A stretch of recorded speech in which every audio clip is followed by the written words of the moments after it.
नहीं, भारतीय जनता पार्टी तो इस देश के मूल मूल्यों की हत्या करना चाहती है। आने वाले समय में लोकतंत्र की हत्या करना चाहती है। एक मंदिर में जाने के लिए राहुल गांधी की परमिशन निरस्त कर दी जा रही है। ये अलोकतांत्रिक नहीं है तो क्या है? ये तानाशाही नहीं है तो क्या है? ये इस देश के मौलिक अधिकारों का हनन नहीं है तो क्या है? देश में 2014 में देश के प्रधानमंत्री नरेंद्र मोदी जी और भारतीय जनता पार्टी की जो विचार थे, जो घोषणाएं थी, जो देश को वादे थे, उन पर देश ने भरोसा किया। देश की समृद्धि की बात हो, रोजगार की बात हो, किसानों की इनकम की बात हो, महंगाई की मार की बात हो, न्याय की बात हो, काले धन की बात हो, या इस देश से नशा मुक्ति अभियान की बात हो, बहुत वादे नरेंद्र मोदी जी ने अलग अलग देश से किए और 10 साल बाद देश उससे भयावह स्थिति में पहुंच गया। देश में नफरत और घृणा का एक नया सूत्र भारतीय जनता पार्टी ने आत्मसात किया और देश की समृद्धि और आर्थिक रूप से आम आदमी को सहयोग के बजाय घृणा से जीतने के प्रयास भारतीय जनता पार्टी चुनाव में लगातार करती रही। भारत जोड़ो यात्रा राहुल गांधी जी ने और कांग्रेस पार्टी ने कन्याकुमारी से लेकर कश्मीर तक निकाली और देश में एक नया वातावरण बनाया, जिससे कि देश में प्रेम, प्यार, मोहब्बत, जो प्राचीन भारत का अपना एक इतिहास है, जो भगवान राम, कृष्ण और पैगंबर और अंबेडकर की भावना है कि हम सब मिल के रहें, प्रेम से रहें, प्यार से रहें, देश सबका है, इस भावना को ताकत दी और पूरे देश ने इसको आत्मसात किया। अद्भुत, अकल्पनीय उसमें आम जनता का सहयोग मिला। सबसे ज़्यादा इस देश में आज है 45 साल की। सबसे बड़ा कर्जदार हमारा देश 2,45,000 करोड़ रुपए का, 2,45,000 करोड़ रुपए का आज है। अद्भुत महंगाई है, लोकतांत्रिक मूल्यों का अद्भुत हनन है और सबसे बड़ी बात कि देश में अन्याय की पराकाष्ठा ये है कि लोकतांत्रिक व्यवस्था पर देश को भरोसा नहीं हो रहा है, आम जन को भरोसा नहीं हो रहा है। ईवीएम को लेकर देश में प्रश्न चिन्ह बड़ी तादाद में उठ रहे हैं। जगह जगह आंदोलन और कोर्ट में हजारों की तादाद में एप्लीकेशन इसके खिलाफ लगी हुई है।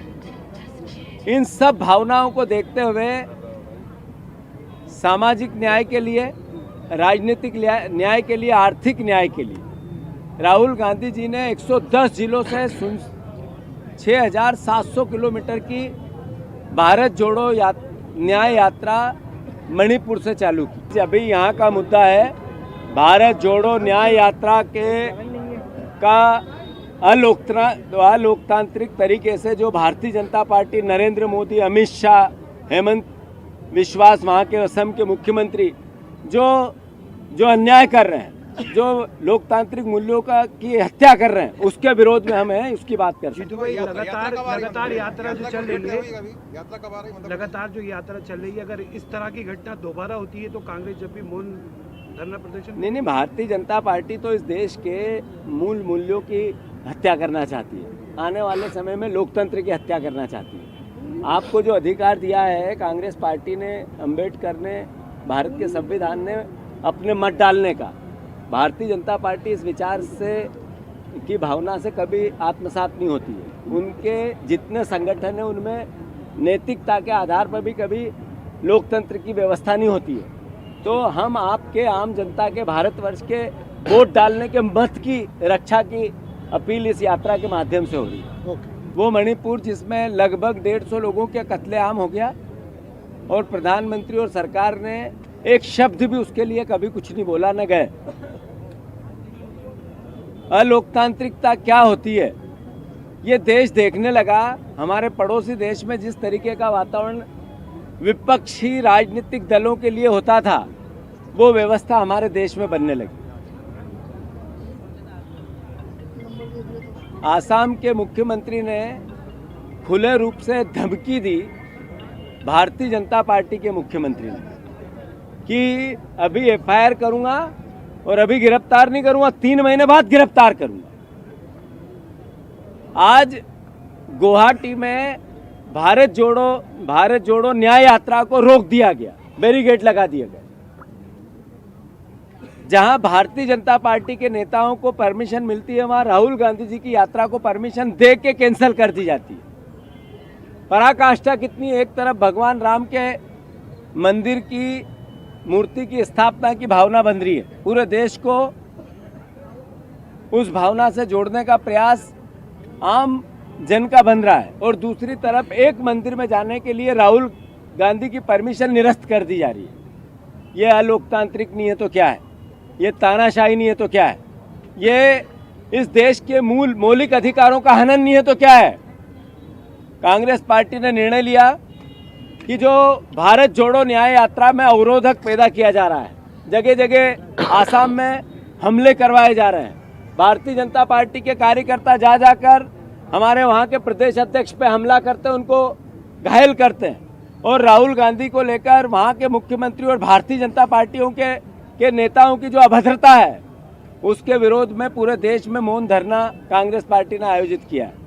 आज पूरे मध्य प्रदेश में हर जिले में इस भावना के खिलाफ, भारतीय जनता पार्टी के अलोकतांत्रिक कृत्य के खिलाफ, मुख्यमंत्री आसाम के और उनकी सरकार के व्यवहार के खिलाफ कांग्रेस पार्टी ने मौन धरने का आयोजन किया है। मैं मानता हूं मध्य प्रदेश में भी जब भारत जोड़ो न्याय यात्रा आएगी, मैं आपके माध्यम से मध्य प्रदेश के एक एक जन से, एक एक पीड़ित से, जिसको न्याय की दरकार है, उससे, परिवार के साथी से मैं अनुरोध करना चाहता हूं कि 20 फरवरी के बाद मध्य प्रदेश में ग्वालियर चंबल की माटी से हमारी न्याय यात्रा आएगी, राहुल गांधी जी के नेतृत्व में आएगी। लड़ाई आपके न्याय की है, आपके अधिकार की है। मैं आप सबको इस मीडिया के माध्यम से आमंत्रित करता हूं, आह्वान करता हूं, प्रार्थना करता हूं, अपील करता हूं कि इस न्याय यात्रा में मध्य प्रदेश में लाखों की तादाद में हम सब, आप सब आपकी लड़ाई के लिए राहुल गांधी जी का साथ दें। और मैं मानता हूं जो आसाम में घटना घटी, जो अभद्रता हुई, जो लोकतांत्रिक व्यवहार हुआ, ये देश के लोकतंत्र के लिए खतरा है। हम सब मिलकर इसकी निंदा करते हैं, इसकी कड़े शब्दों में भर्त्सना करते हैं, और आशा करते हैं कि भारतीय जनता पार्टी मौलिक अधिकारों का और लोकतांत्रिक मूल्यों की रक्षा करे, उनका सम्मान करे। देश में ताकत लोकतंत्र की किसी न किसी रूप में मिलती और बदलती रहती है। ताकत का नियम है, एक जगह नहीं टिकती है। ताकत जाएगी बीजेपी के पास से। हम लोकतांत्रिक मूल्यों का, अधिकारों का हनन न पहले हनन होने दिया है, न आगे होने देंगे। कांग्रेस पार्टी ने देश आज़ाद कराया है, अब लोकतंत्र की रक्षा भी करेगी। धन्यवाद।